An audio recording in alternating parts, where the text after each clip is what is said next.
एक कळत नाही की सगळ्या गुंडांच्या बरोबर ह्या सगळ्या राजकीय नेत्यांचे फोटो कसे असतात. कराड बरोबर बघितलं, गायवळांबरोबर बघितलं, सगळेच्या सगळे झाडून राजकारणी त्यांच्या बरोबर असतात.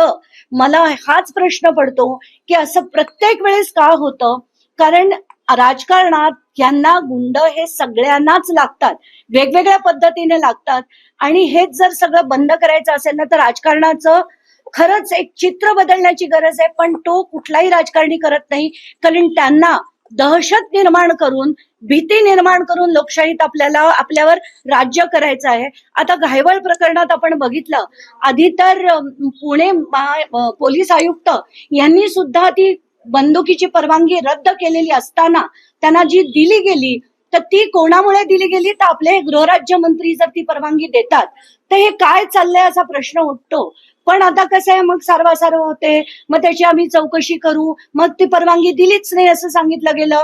रोजचे तमाशे आहेत आणि आपण जनतेने हे रोज तमाशे बघत राहायचे, असंच काही सत्ता चित्र तयार झालं. एकीकडे पुण्याचा हा विहार होत असताना काही तेव्हा आपल्या देशाचं हेच आहे की सगळेच जण धर्माच्या बेसिसवर पहिलं ते विभाजन झालं की हा पक्ष हिंदुत्ववादी, हा पक्ष सेक्युलर, आणि त्यानंतर जे होत गेलंय ते अगदी थेट बिहार सारखं महाराष्ट्राची परिस्थिती. मी असं नाही म्हणणार की फक्त बीड आणि पुणेच आहे, पूर्ण महाराष्ट्राची परिस्थिती अतिशय बिकट होत चाललेली आहे.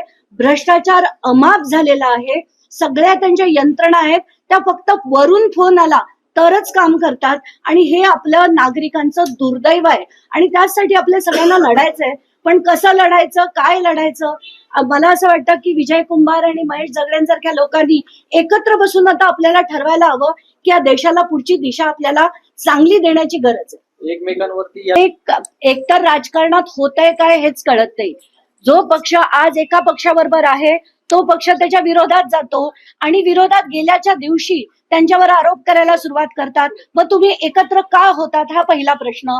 घायवळ प्रकरणात आपण बघतोय की आताच्या घटनेला देवेंद्र फडणवीस म्हणतायत की आम्ही ती परवानगी किंवा त्याचा पासपोर्ट दिला नव्हता, मग तो गायब कसा झाला आम्हाला माहित नाही, लंडनला कसा पळाला आम्हाला माहित नाही.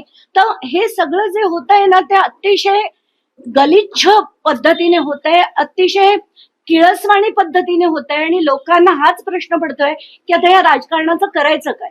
प्रॉपर पोलिसिंग होतंय का असं वाटतंय का? पोलीस दबावामध्ये आहेत? एकच प्रश्न विचारावा असं वाटतं की महाराष्ट्रातलं पोलीस खरंच काही काम करतंय का.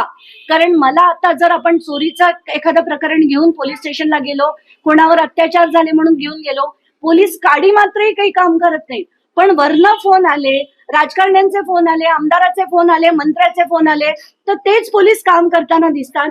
पण लोकांसाठी पोलीस यंत्रणा काम करत नाही. आणि म्हणूनच मला खरंच आता असं वाटतं की काहीतरी फार मोठा बदल घडून पोलीस यंत्रणांना काम करण्यास जर आपण भाग पाडलं तरच याच्यातनं काहीतरी नवे दिवस येतील. कारण आत्ताच्या घटकेला मी बघते ना, ते so called anti corruption bureau यांची कामं काय, तर 5,000ची लाच घेताना पकडणं, रंगे हात पकडणं, 10,000ची लाच घेताना रंगे हात पकडणं. अँटी करप्शन ब्युरो हे स्कॅम्स इन्व्हेस्टिगेट करतच नाही. एसीबी काय, ईओडब्ल्यू काय, सीबीआय काय, या सगळ्या यंत्रणा फक्त कॉलवर काम करतात.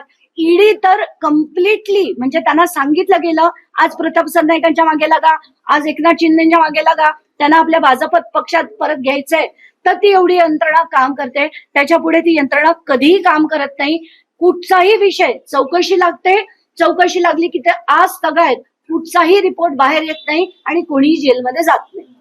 कबुतरांचा पण विषय समोर आलेला आहे. आता धर्मगुरू सुद्धा बेसिकली जर आपण बघितलं तर कबुतरांच्या इन्फेक्शन, म्हणजे त्याचं लंग इन्फेक्शन होऊन, क्रिप्टोकोकॉसिस होऊन, त्याच्यात अनेक बॅक्टेरियल इन्फेक्शन होऊन, फंगल इन्फेक्शन होऊन लंग्सला त्रास होतो एवढं मला कळतं. म्हणून मी खरं तर जैन धर्माच्या सगळ्या चेस्ट फिजिशियन्सना विनंती केली होती की तुम्ही जाऊन तुमच्या धर्मगुरूंना समजवा की हे चुकीचं आहे. पण त्याच्यात सुद्धा राजकारण होतं, हत्तीत सुद्धा राजकारण होतं. आपल्या याच्यात ह्याच सगळ्या क्षुल्लक गोष्टींवर आपण राजकारण करतो.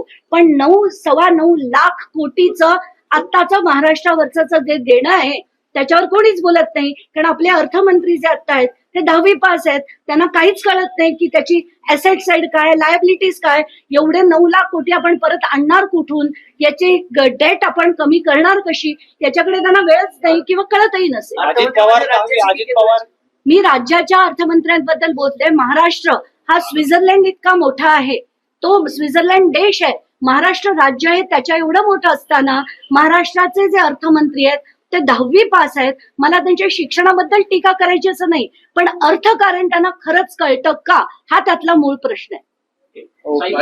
मला खरंच जेव्हा एवढी जी पूर्णच्या पूर्ण मराठवाडा पट्टा असो, विदर्भ असो, जिथे एवढ्या मोठ्या प्रमाणावर पाऊस पडल्यानंतर पहिला प्रश्न माझ्या मनात हाच होता की ती माणसं आज खाणार काय.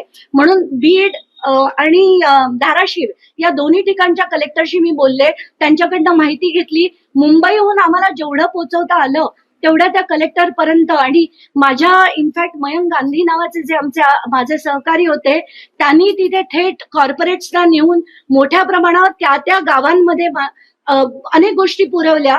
एवढंच नाही तर मी एक चॅनल आहे एबीपी माझा, त्यांनी नुसता एक कार्यक्रम घेतला होता.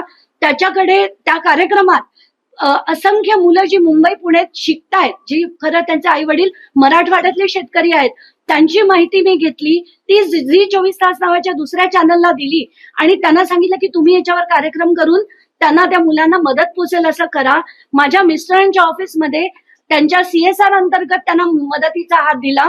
आणि एवढंच नव्हे तर मला वैयक्तिकपणे जेवढ्यांना मदत पोचवता आली, तर जालन्याची काही मुलं होती, त्यांचे थेट फी देखील आम्हाला जेवढं झेपेल तेवढं आम्ही पोचवलं. कारण मुलांना शिकण्याची गरज आहे, शेतकऱ्यांना आधार देण्याची गरज आहे. आत्ताचं सरकार नुसतं त्यांच्याकडे मतं फोडण्यासाठी पैसा आहे, त्यांच्याकडे राजकारणी फोडण्यासाठी पैसा आहे, पक्ष फोडण्यासाठी पैसा आहे, पण शेतकऱ्यांना देण्यासाठी पैसा नाहीये. हे दुर्दैव आहे महाराष्ट्रात.